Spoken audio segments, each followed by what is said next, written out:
नमस्ते दर्शक हो, आइए देखते हैं भारत का सौंदर्य और वैभव। आज का चलचित्र हमारे लिए अत्यंत विशेष चलचित्र होने वाला है, क्योंकि आज तक हमारी वाहिनी पर हमने अनेक प्राचीन मंदिर देखे हुए हैं, किंतु कोई भी गुफाएं हमने हमारी वाहिनी पर देखी नहीं थी। तो ऐसी ही एक सुंदर गुफा देखने के लिए हम आए हैं। महाराष्ट्र में दापोली से केवल 25-30 किलोमीटर पर होने वाली पनाळे काजी गुफाएं देखने के लिए हम आए हैं। तो आइए गुफाएं देखने का आरंभ करते हैं। गुफाएं देखते देखते मैं आपको उसकी जानकारी भी देता चलूंगा। आइए, यहाँ पर 29 गुफाएं हैं। 28 गुफाएं एक ही पंक्ति में है। एक ही गुफा है 29वीं, जो ऊपर पर्वत पे है। इस गुफा के संकुल में हमें बौद्ध गुफाएं देखने के लिए मिलती है, नाथपंथी कुछ शिल्प होने वाले कुछ शिल्प देखने के लिए मिलते हैं, तथा कुछ हिंदू देव देवताओं के शिल्प होने वाली गुफाएं भी हमें यहाँ पर देखने के लिए मिलती है। अभी जो पटल पर आप देख रहे हैं, यहाँ की क्रमांक 1 की गुफा है, जो बौद्ध गुफा है। चलिए अंदर चलते हैं और बौद्ध गुफा में क्या है वो देखते हैं। आइए, पहले गुफा का ये सामने का दृश्य है। हमें ऐसी प्रवेश करते ही हमें ये देखने के लिए मिलता है। ये मुख्य गुफा का प्रवेश द्वार है और इसके दाहिनी बाजू में हमें एक छोटा सा दालन बनाया हुआ दिखाई देता है। इस दालन में अंदर जाके हम देखेंगे तो अंदर आसन व्यवस्था की गई है और सामने ध्यान करने के लिए एक स्थान बनाया गया है। और वो छोड़ के अंदर गुफा में कुछ भी नहीं। आप देख सकते हैं पटल पर ये छोटा सा दालन है। जैसे ही हम गुफा में थोड़ा सा अंदर जाते हैं तो हमें मुख्य द्वार के बाई बाजू में एक बौद्ध शिल्प बनाया हुआ दिखाई देता है। आप अभी पटल पर देख सकते हैं, ये 7 जो है वो बुद्ध के शिल्प है। ऐसे कुछ शिल्प और बाहर गुफाओं के बाहर हमें अनेक स्तूप दिखाई देते हैं। तो ये दर्शाते हैं कि ये बौद्ध गुफाएं हैं और ये बौद्ध गुफाओं के लक्षण हमें अनेक स्थानों में इस गुफाओं की पंक्ति में देखने के लिए मिलते हैं। इन गुफाओं के सामने भी ऐसे कुछ शिल्प पड़े हुए जीर्ण अवस्था में हमें देखने के लिए मिलती है। यदि आपको ऐसे शिल्पों के विषय में कुछ अधिक जानकारी रहेगी तो कृपया कमेंट में लिख दीजिए, ये आपसे प्रार्थना है। इसके बाजू वाले द्वार से हम अंदर जाएंगे तो अंदर एक ध्यान के लिए स्थान बनाया गया है, ऐसा हमें दिखाई देता है। नैसर्गिक रूप से जो पाषाण होता है उसमें पाषाण निकाल कर ये सारी गुफाएं बनाई गई है, इसलिए इसे गुफा बोलते हैं। तो आइए हम अभी दूसरी गुफा में जाते हैं। यहाँ पर एक इतिहास पुरातत्व विभाग के द्वारा फलक लगाया गया है और उसके पीछे भी एक फलक दिखाई आपको देता रहेगा। ये फलक दर्शाता है कि इसके इन गुफाओं के सामने ही कुड़जाई नदी बहती है और वो कुड़जाई नदी में अनेक मगरमच्छ होते हैं। तो ये मगरमच्छों से सावधान रहिए, ऐसा दर्शाने के लिए ये फलक यहाँ पर लगाया गया है। यदि आप यहाँ पर जाएंगे तो उन मगरमच्छों से सावधान रहिए। इन 28 गुफाएं देखने के लिए उनके सामने से हम जब चलते हैं तो यहाँ का वातावरण अत्यंत निसर्गरम्य होता है। सामने आप देख सकते हैं आम के अनेक वृक्ष आपको दिखाई देंगे। उसके पीछे उसके बाजू में ही कुड़जाई नदी बहती है, तो ये नदी, उसके बाजू में आमराई या आम के बड़े वृक्ष और उसके सामने गुफाएं। हम अभी माध्याह्न समय में यहाँ पर आए हैं, फिर भी आप देख सकते हैं कि कितनी छाव यहाँ पर है और अत्यंत सुंदर लगता है यहाँ से चलने के लिए भी। अभी हम दूसरी गुफा के सामने आ गए हैं। आप बाई बाजू में देख सकते हैं यहाँ पर एक देव कोष्टक बनाया गया है, उसको एक शिखर भी है। अभी उसमें कोई मूर्ति नहीं है, किंतु सुंदर देव कोष्टक है और ऊपर से आप देख सकते हैं ये पूरा पाषाण है और पाषाण को तराश कर ये नीचे वाली गुफाएं यहाँ पर बनाई गई है। यहाँ पर 3 द्वार हमें दिखाई देते हैं दूसरी गुफा को। तीनों दालनों के अंदर कुछ भी नहीं है, फिर भी हम यहाँ की 2 विशेषताएं देख लेते हैं। एक विशेषता यह है कि कोई भी दालन में हम यहाँ पर प्रवेश करेंगे तो अंदर जो गुफा से या पाषाण से पानी आएगा उसको ड्रेन करने के लिए, उसको बाहर निकालने के लिए, पानी को बाहर निकालने के लिए अत्यंत सुंदर व्यवस्था कर दी गई है। अभी आप पटल पर जो देख रहे हैं वो पानी जाने के लिए मार्ग गुफा के बाहर बनाया गया है और ऐसा ही पानी जाने के लिए मार्ग गुफा के अंदर भी हमें देखने के लिए मिलता है। और ये ड्रेनेज की व्यवस्था, उस कालावधि की ड्रेनेज की व्यवस्था हर एक दालन में हमें देखने के लिए यहाँ पर मिलती है। ये यहाँ की एक विशेषता है जो हमें देखने के लिए मिली। अभी मैं आपको दूसरी विशेषता दिखाता हूँ। ऐसे गड्ढे आपको अनेक गुफाओं के बाहर देखने के लिए मिलेंगे। प्राचीन कालावधि में इन गड्ढों का उपयोग औषधि बनाने के लिए किया जाता था, ऐसा लोग बोलते हैं। दूसरी गुफा के बाहर हमें ऐसे अनेक शिल्प देखने के लिए मिलते हैं। अभी ये जीर्ण हुए हैं, किंतु अनेक सुंदर शिल्प हमें यहाँ पर देखने के लिए मिलते हैं। इस शिल्प के दाहिनी बाजू में यदि आप देखेंगे तो हमें कुछ स्तूप यहाँ पर देखने के लिए मिले, जो बौद्ध स्तूप होते हैं वो देखने के लिए मिलते हैं। आप देख सकते हैं यहाँ पर एक लॉकिंग सिस्टम भी बनाया गया है, इसे लॉकिंग सिस्टम कहते हैं। इसका अर्थ मुझे पता नहीं है, किंतु यदि आपको पता रहेगा ये लॉकिंग सिस्टम क्या रहती है, शिल्प की किस बात का दर्शक है, तो कृपया कमेंट में लिख दीजिए, ये आपसे प्रार्थना है। इसके ऊपर भी अत्यंत सुंदर नक्काशी बनाई गई है। ये बौद्ध स्तूप हमें अनेक देखने के लिए यहाँ पर मिलते हैं। दूसरी गुफा के तीसरे दालन में हमें कुछ शिल्प रखे हुए दिखाई देते हैं। यहाँ पर चमगादड़ों का दुर्गंध आ रहा है, इसलिए हम अधिक अंदर नहीं जा सकते, किंतु आपको एक भग्नावस्था में शिल्प सामने दिखाई देता रहेगा। और बाहर के भाग में भी हमें अनेक टूटे फूटे जीर्ण हुए शिल्प दिखाई देते हैं। संभवतः यह है कि ये सारे सामने पड़े रहेंगे नदी में, वहां से उठाकर लेके आए रहेंगे। आप नंदी महाराज देख सकते हैं यहाँ पर, और अनेक प्रकार के शिल्प हमें इस दूसरे गुफा के तीसरे दालन में देखने के लिए मिलते हैं। तो चलिए अगली गुफा में जाते हैं। अभी आप जो पटल पर देख रहे हैं ये दूसरी गुफा है। इसके बाजू में ही तीसरी गुफा हमें देखने के लिए मिलती है, जिसको भी 3 दालन हमें देखने के लिए मिलते हैं। यहाँ की बहुत सी गुफाएं रिक्त है, उनमें कुछ भी नहीं है, शिल्प नहीं है। तो मैं आपको तब तक इसकी कथा बताता हूँ। लगभग 6ठी शताब्दी से लेकर 11वीं शताब्दी तक इन गुफाओं का खनन हुआ था या निर्मित बनाई गई थी। बाद में इसके सामने जो कुड़जाई नदी बहती है, उस नदी को बाढ़ आया था और उस बाढ़ में सारी मिट्टी इन गुफाओं में भर गई थी। ईस्वी सन 1972 के आसपास यहाँ के एक किसान को खेती करते हुए समय उसमें एक ताम्रपट मिल गया था, और उस ताम्रपट में इन गुफाओं का उल्लेख मिला था। तो पुणे के डेक्कन कॉलेज ने उन ताम्रपटों का अभ्यास किया था, और 1972 के बाद में 1980 के आसपास इस गुफाओं का उत्खनन चालू हो गया, और वहां से पूरी मिट्टी निकाल दी गई बाहर, और ये गुफाएं दर्शकों के लिए देखने के लिए खुली कर दी गई। तो ये इतिहास है इन गुफाओं का। तो 6ठी शताब्दी से लेकर 11वीं शताब्दी तक ये इन गुफाओं की निर्मित हुई थी।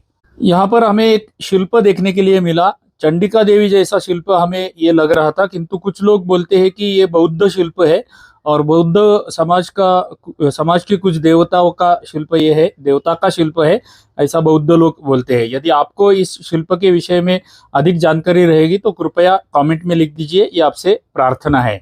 अभी हमने जो शिल्प देखा था वो इस दालन में था, उसके बाजू में ही दूसरी गुफा है, लेकिन इस गुफा के अंदर कुछ भी शिल्प कला नहीं है। ये गुफा के सामने हमें स्तूप दिखाई देता है, खड़ा हुआ स्तूप आपको दिखाई देता रहेगा। जहां जहां पर बौद्ध गुफाएं होती है वहां पर ये ऐसे स्तूप दिखाई देना ये सामान्य बात है। ये लक्षण होते हैं कि ये गुफाएं बौद्ध गुफाएं हैं, और ऐसे अनेक स्तूप हमें यहाँ इस परिसर में देखने के लिए मिलते हैं। इस तीसरी गुफा के अंदर हमें आसन व्यवस्था देखने के लिए मिलती है। जो हमने औषधि के छोटे छोटे गड्ढे देखे थे, वो वैसे गड्ढे भी हमें यहाँ पर देखने के लिए मिलते हैं। और यहाँ पर और एक हमें गोल दिखाई दिया, गोल भाग दिखाई दिया। वो गोल भाग किस बात के लिए हमें पता नहीं है, किंतु एक गोलाकार हमें यहाँ पर नीचे देखने के लिए मिला। और पानी की जो व्यवस्था होती है, वो पानी की व्यवस्था भी हमें सारे दालनों में, लगभग सारे गुफाओं में देखने के लिए मिलती है। यहाँ के एक दालन के बाहर हमें ये शयन व्यवस्था देखने के लिए मिली। आप देख सकते हैं ये शयन व्यवस्था है, एक तकिया के जैसा एक भाग बनाया गया है, और शयन व्यवस्था गुफा के दालन के बाहर हमें देखने के लिए मिली। अगली जो गुफा है वो नाथ संप्रदाय की गुफा है। यहाँ के द्वार के आजू बाजू में, दोनों बाजू में हमें नाथ संप्रदाय के कुछ शिल्प देखने के लिए मिलते हैं। जो अभी आपको पटल पर दिख रहे हैं ये नाथ संप्रदाय के शिल्प है। एक एक करके आप शिल्प देख लीजिए। इनमें से हम कुछ चिन्हित कर सकते हैं, बाकी जीर्ण हुए इसलिए चिन्हित नहीं कर सकते, या हमारे अज्ञान के कारण चिन्हित नहीं कर सकते हैं। आप देख सकते हैं पेटी बजाता हुआ एक शिल्प हमें नीचे दिखाई देता है। मध्य में कुछ शिल्प है, एक बाजू में ये 1 2 3 4 5 6 शिल्प है, ये पेटी बजाता हुआ शिल्प है। और वैसे ही शिल्प हमें दाहिनी बाजू में भी देखने के लिए मिलते हैं। 6 शिल्प हमें दाहिनी बाजू में देखने के लिए मिलते हैं। सबसे नीचे हमें हाथ में वीणा या सितार धारण किया हुआ एक शिल्प देखने के लिए मिलता है। एक भगवान गौतम बुद्ध या नाथ संप्रदाय के कोई रहेंगे। ऐसे 6 शिल्प हमें इस प्रवेश द्वार के आजू बाजू में देखने के लिए मिलते हैं, और ऐसा बोलते हैं कि ये नाथ संप्रदाय के शिल्प है। यदि इन शिल्पों के विषय में आपको कुछ अधिक जानकारी रहेगी तो कृपया कमेंट में लिख दीजिए, ये आपको प्रार्थना है। इस दालन के अंदर सामने ही हमें कुछ शिल्प बनाए हुए दिखाई देते हैं। अभी ये जीर्ण हुए थोड़े से शिल्प, किंतु आसन व्यवस्था सामने दिखाई देती है, और उसके पीछे हमें एक बड़े आकार का शिल्प दिखाई देता है। अभी ये थोड़ा सा जीर्ण हुआ है, किंतु आप कल्पना कर सकते हैं कि यहाँ पर अच्छे शिल्प इस गुफा में पाषाण तराशकर बनाए गए थे। थोड़ा सा जूम करके भी आप देख सकते हैं या पॉज करके देख सकते हैं। ऐसे शिल्प हमें पाषाण में तराशकर बनाए गए गुफा के अंदर देखने के लिए मिलते हैं। अगली गुफा में सामने हमें प्रवेश द्वार के ऊपर ललाट बिंब में गणेश जी की स्थापना की हुई दिखाई देती है। ये ललाट बिंब में गणेश जी है। जैसे हम इसके अंदर जाते हैं तो बाई बाजू में हमें एक विशेष व्यवस्था देखने के लिए मिलती है। ऐसा लगता है कि पानी जमा करने के लिए ये व्यवस्था रहेगी यहाँ पर, और उसके सामने बैठने की आसन व्यवस्था बनाई गई है। इस दालन के अंदर हम यदि जाएंगे तो अंदर ध्यान करने के लिए एक स्थान बनाया हुआ हमें देखने के लिए मिलता है। उसके पीछे एक छोटा कप्पा बनाया गया है, सामान रखने के लिए स्थान बनाया गया है और एक ध्यान करने का स्थान। ऐसा लगता है कि कोई योगी इस दालन में बैठते रहेंगे ध्यान करने के लिए, और उनके स्नान की व्यवस्था यहाँ पर बाहर दालन के बाहर की गई रहेगी, ऐसा हमें लगता है। इस स्नान व्यवस्था या जल व्यवस्था के सामने ही हमें एक गणेश जी का प्राचीन शिल्प देखने के लिए मिलता है। अभी ये गणेश जी का शिल्प थोड़ा सा जीर्ण हुआ है, किंतु गणेश जी का सुंदर प्राचीन शिल्प हमें इस गुफा में देखने के लिए मिलता है। चलते चलते आपसे प्रार्थना करता हूँ, कृपया चलचित्र को लाइक कर दीजिए, एक छोटी सी टिप्पणी अवश्य कर दीजिए। आपकी टिप्पणियां ऐसे भारत का सौंदर्य और वैभव जो है अधिकाधिक लोगों के पास पहुंचाने में ऑटोमेटिकली मदद करता है, तो टिप्पणी अवश्य कर दीजिए। यदि हमारे वाहिनी को अभी तक आपने सब्सक्राइब नहीं किया रहेगा तो सब्सक्राइब भी कर दीजिए, ये आपसे हृदयपूर्वक प्रार्थना है। चलते चलते हम अभी अगली गुफा के सामने आए हैं। आप देख सकते हैं सामने एक देव कोष्टक बनाया हुआ हमें दिखाई देता है। उसको सुंदर शिखर बनाया गया है, ये पाषाण में बनाया हुआ है पूरा। कहीं और गिर गया रहेगा या नदी के पात्र में मिला रहेगा, वहां से उठाकर यहाँ पर लाके रखा है, ऐसा हमें लग रहा है। एक गुफा से दूसरे गुफा को जाने के लिए जो मार्ग है वो मार्ग अत्यंत निसर्गरम्य है। यहाँ पर चलने में भी अत्यंत आनंद मिलता है, इतना निसर्गरम्य ये परिसर है। मैं आपको सारी गुफाएं दिखाने वाला नहीं हूँ क्योंकि समय हमें बचाना है। सारी गुफाएं दिखाने के लिए बहुत समय लगेगा और आप इतना लंबा चलचित्र देख नहीं सकेंगे, इसलिए कुछ सैंपल्स उसमें से कुछ नमूने आपको दिखा रहा हूँ। अभी आप पटल पर ये सुंदर शिल्प देख लीजिए। बड़े आकार के दो शिल्प यहाँ पर हमें देखने के लिए मिल रहे हैं। थोड़ा सा जूम करके मैं अभी आपको दिखा रहा हूँ। आप पटल पर देख सकते हैं शेषशाही विष्णु का सुंदर शिल्प लक्ष्मी माता के साथ में दिखाई देता है, और यहाँ पर एक आयताकृति बनाई गई है। यहाँ पर बड़े आकार का शेषशाही विष्णु का शिल्प बनाया रहेगा। अभी वो जीर्ण हुआ है या बनाने का रह गया रहेगा, किंतु सुंदर शिल्प हमें शेषशाही विष्णु के यहाँ पर देखने के लिए मिलते हैं। और ऐसा सुंदर नक्शीकाम भग्न अवस्था में हमें इस परिसर में अनेक स्थानों पर देखने के लिए मिलता है। आगे वाली गुफा को इतिहास पुरातत्व विभाग ने द्वार बनाकर उसको ताला लगा दिया है। उसमें कुछ अंदर पुराने शिल्प उन्होंने रखे रहेंगे, पता नहीं है, किंतु ताला लगाकर ये बंद कर दिया गया है। चलिए आगे चलते हैं। ये कुड़जाई नदी आप देख सकते हैं। ये कुड़जाई नदी में मार्च अप्रैल महीने में भी इतना पानी बचा हुआ रहता है, तो आप कल्पना कर सकते हैं कि कितना निसर्गरम्य ये वातावरण रहेगा। ये पूरी कुड़जाई नदी है और इसी में मगरमच्छ रहते हैं, ऐसा इतिहास पुरातत्व विभाग का या प्रशासन का कहना है। मैंने ऐसा सुना है कि इनमें से किसी गुफा में कैलाश मंदिर भी है, जो अजंता में आप देखते हैं वैसे ही कैलाश मंदिर यहाँ पर पाषाण में गुफा में बनाया गया है। देखते हैं कि कौन सी गुफा में हमें वो देखने के लिए मिलता है। संभवतः है कि इसी गुफा में हमें वो कैलाश मंदिर देखने के लिए मिलेगा। आइए देखते हैं। ये यहाँ का पहला दालन है। पहले दालन में जैसे हम प्रवेश करते हैं तो ये भी रिक्त दालन है। हमें वो औषधि के गड्ढे दिखाई देते हैं, पानी की व्यवस्था इसमें बनाई हुई दिखाई देती है, आसन व्यवस्था है। दालन के अंदर हम प्रवेश करेंगे तो अंदर कुछ शिल्प नहीं है, पानी की व्यवस्था अंदर भी हमें देखने के लिए मिलती है, किंतु ये दालन हमें रिक्त दिखाई देता है। इसके बाजू वाला जो दालन है उसमें कुछ अच्छा शिल्प काम हमें देखने के लिए मिल रहा है। आइए उस बाजू में अंदर जाकर देखते हैं कि यही कैलाश मंदिर है क्या। इस दूसरे दालन के सामने हमें बड़े आकार का पाषाण पड़ा हुआ दिखाई देता है। संभवतः है कि ये ऊपर यहीं से कहीं से आके नीचे गिरा है, क्योंकि बाढ़ में, नदी के बाढ़ में ये पूरा नुकसान हुआ था इस गुफाओं का, तो ऊपर से नीचे ये आके गिरा रहेगा। आइए इसके पीछे जाके पीछे का दालन देखते हैं, और यही संभवतः है कि यही कैलाश मंदिर है। और जैसे ही हम सामने जाते हैं तो हमें इसके स्तंभ दिखाई देते हैं, प्रवेश द्वार के स्तंभ, और ये देखकर ही हमें पता चलता है कि यही कैलाश मंदिर है। जी हाँ, यही कैलाश मंदिर है यहाँ का, जो अत्यंत दर्शनीय है। आप बस देखते रहिए क्या क्या देखने के लिए मिलता है। यहाँ पर हमें गजपट्टा देखने के लिए मिलता है, हाथियों की मालिका देखने के लिए मिलती है, कुछ युद्ध प्रसंग भी हमें यहाँ पर देखने के लिए मिलते हैं। हाथी और गेंडे का युद्ध चल रहा है। यहाँ पर ऐसा भी एक शिल्प हमें देखने के लिए मिलता है जिसमें धनुष्य बाण हाथ में लेके एक महिला सिंह को या शेर को मार रही है, ऐसा भी एक शिल्प देखने के लिए मिलता है। कुछ युद्ध प्रसंग भी देखने के लिए मिलते हैं। ये आप देख सकते हैं, विविध प्रकार के शिल्प, घोड़े, हाथी, गेंडे, युद्ध प्रसंग, ऐसे विविध प्रकार के शिल्प मंदिर में दाहिनी बाजू में अभी हम देख रहे हैं। ये देखिए, ये महिला का शिल्प है जो हाथ में धनुष्य बाण लेके शेर से लड़ाई कर रही है या सिंह को मार रही है, ऐसा शिल्प हमें देखने के लिए मिलता है। ऐसे विविध प्रकार के शिल्प हमें इस मंदिर के दाहिनी बाजू में नीचे दिखाई देते हैं। मंदिर की जो बाई बाजू है वहां पर भी ऐसे शिल्प है, लेकिन दाहिनी बाजू के शिल्प अत्यंत अच्छी अवस्था में हमें देखने के लिए मिलते हैं। मैं सारे शिल्प आपको दिखा नहीं सकता हूँ क्योंकि समय बहुत जाएगा। अभी जो आप पटल पर देख रहे हैं ये बाई बाजू के शिल्प है। बाई बाजू में भी नीचे के स्तर में ऐसे सुंदर शिल्प बनाए गए हैं और जो हमें देखने चाहिए। ये कैलाश मंदिर का सौंदर्य है, वैभव है, और ये भारत का हमारे सौंदर्य और वैभव है। यहाँ की छत की दिशा में यदि हम देखेंगे तो हमें छत पे रामायण और महाभारत के अनेक प्रसंग देखने के लिए मिलते हैं। ये पूरा पाषाण तराश कर पाषाण में बनाया गया हुआ है और बाहर से कहाँ से पाषाण नहीं लाया गया है। ओरिजिनल नैसर्गिक पाषाण से तराश कर ये शिल्प ऊपर छत की दिशा में बना के रखे हुए हैं। ये सौंदर्य है हमारे भारत का। मैं फिर से वही शब्द बोल रहा हूँ क्योंकि मेरे पास शब्द नहीं है इसका वर्णन करने के लिए। आप कल्पना कर सकते हैं 6वीं 7वीं शताब्दी से लेकर 11वीं शताब्दी तक इन गुफाओं का निर्मित हो गई थी और कितने सुंदर शिल्प बिना किसी आधुनिक मशीनरी के उन्होंने बनाए हैं। और ये भारत का सौंदर्य हमें भी देखने के लिए आना चाहिए और हमारी अगली पीढ़ी को भी ऐसे मंदिर देखने के लिए, ऐसी गुफाएं देखने के लिए उद्युक्त करना चाहिए।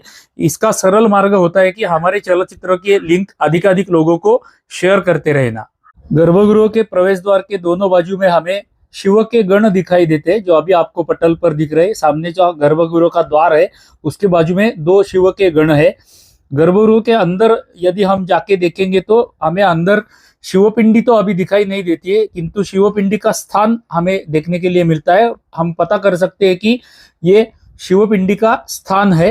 उसके पीछे हम देखेंगे तो एक देवकोष्ठक छोटा सा बनाया गया है और उसके ऊपर के भाग में भी सुंदर नक्काशी बनाई गई है। ये कैलाश मंदिर भी अत्यंत देखने जैसा है। मैं तो ये कहूंगा कि इन सारी गुफाओं में सबसे ज्यादा देखने जैसा जो है ये कैलाश मंदिर है। गर्भगृह के आजू बाजू में हमें अनेक देव कोष्ठक बनाए हुए दिखाई देते हैं, जो आप पटल पर देख सकते हैं। अभी हम अगली गुफा में जाएंगे और अगली गुफा में क्या है देखेंगे। आइए, अगले दालन में जैसे ही हम प्रवेश करते हैं हमें बाई बाजू में बड़े आकार की गणेश जी की एक अत्यंत प्राचीन एवं सुंदर मूर्ति दिखाई देती है। वक्रतुंड महाकाय सूर्यकोटि समप्रभ निर्विघ्नं कुरु मे देव सर्वकार्येषु सर्वदा गणपति बप्पा मोरया। गणेश जी के बाजू में एक दालन है, उसके अंदर हम जाके देखेंगे। उसके बाहर हमें कुछ रंगोली जैसा आकार बनाया हुआ पाषाण में दिखाई देता है। अभी ये जीर्ण हुआ है थोड़ा।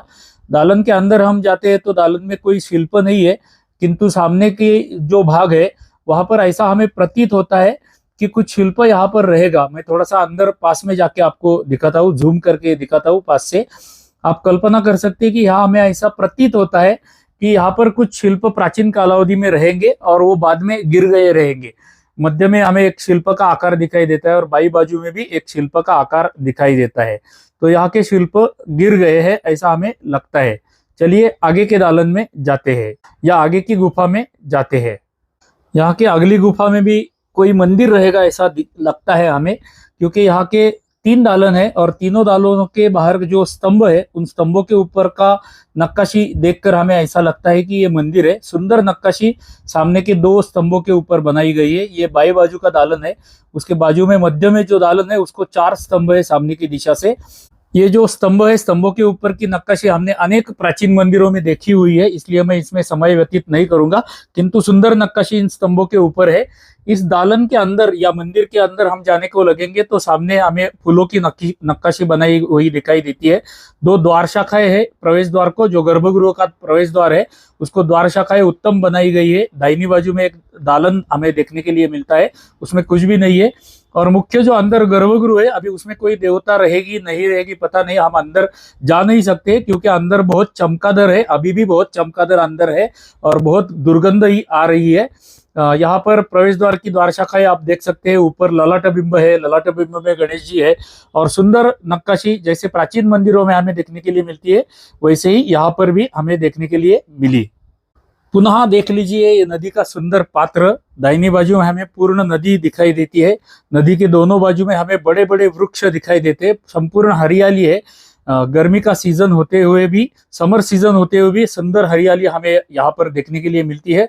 और गुफा देखने का आनंद बाई बाजू में तथा नदी और निसर्ग देखने का आनंद दाई बाजू में, ऐसा दुगना आनंद हमें यहाँ पर मिल जाता है। तो आपसे प्रार्थना है कि कभी आप दापोली परिसर में आएंगे कोकण में, तो दापोली से केवल 25-30 किलोमीटर पर होने वाला यह सुंदर स्थान देखने के लिए अवश्य आइएगा। आप मैप में पनाळे काजी केव्स करके ढूंढेंगे तो आपको सहजता से मिल जाएगा। अभी हम अंतिम गुफा में जा रहे हैं, अंतिम गुफा देखने के लिए जा रहे हैं, यानी कि हमारे चलचित्र की भी इतिश्री की दिशा में हम जा रहे हैं। अभी जो आपको पटल पर दिख रहा है ये सेकंड लास्ट है, इसके आगे अंतिम गुफा हमें देखने के लिए मिलती है।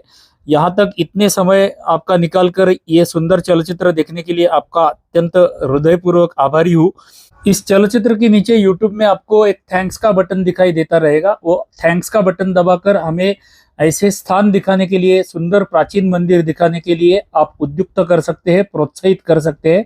यदि आपको संभव हो तो थैंक्स का बटन दबाइएगा और हमें सहायता कीजिएगा, ये आपसे हृदयपूर्वक प्रार्थना है। ये है अभी आपको सामने जो दिख रही है, ये यहाँ की अंतिम गुफा है।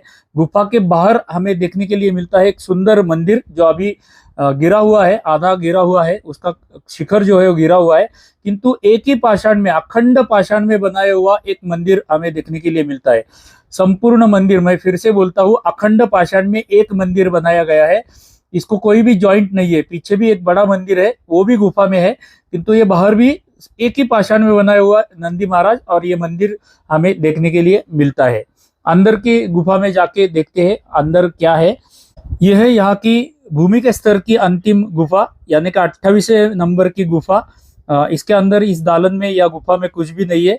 यहाँ से थोड़ा सा हम आगे जाएंगे तो हमें ऊपर जाने के लिए एक मार्ग दिखाई देता है। वहां से हम ऊपर जाके 29वीं अंतिम गुफा जो है वो देख सकते हैं। तो दर्शक हो, महाराष्ट्र के कोकण क्षेत्र में दापोली से केवल 25-30 किलोमीटर होने वाला सुंदर पनाळे काजी नाम का ये सुंदर स्थान हमने आज देखा। आपसे प्रार्थना करता हूँ कि यदि आप कोकण में आएंगे, दापोली आएंगे, तो 2-3 घंटे निकालकर ये स्थान देखने के लिए अवश्य आइएगा। यहाँ पर आप सहजता से दापोली से पहुंच सकते हैं। यहाँ पर आने में वृद्ध व्यक्ति भी आ सकते हैं, कोई भी ऊपर चढ़ना नहीं पड़ता है। सामान्यतः गुफाएं देखने के लिए ऊपर पहाड़ पे चढ़ना पड़ता है, पर्वत पे चढ़ना पड़ता है, किंतु यहाँ पर वृद्ध व्यक्ति भी सहजता से आ सकते हैं। तो आप यहाँ पर अवश्य आइएगा, ये आपसे प्रार्थना है। ऐसा ही भारत का सौंदर्य आपको दिखाना ये हमारे वाहिनी की विशेषता है। इसलिए हम सदा सर्वदा आपको प्रार्थना करते रहते हैं कि यदि आपको चलचित्र अच्छा लगा रहेगा तो कृपया इस चलचित्र को लाइक कर दीजिए, एक छोटी सी टिप्पणी अवश्य कर दीजिए, तथा हमारे वाहिनी को यदि अभी तक आपने सब्सक्राइब नहीं किया रहेगा तो सब्सक्राइब भी कर दीजिए। यह आपसे अत्यंत हृदयपूर्वक प्रार्थना है। तो आइए ऐसे ही किसी प्राचीन स्थान में या प्राचीन मंदिर में अगले चलचित्र में मिलते हैं। तब तक के लिए आप सभी को धन्यवाद, धन्यवाद, धन्यवाद।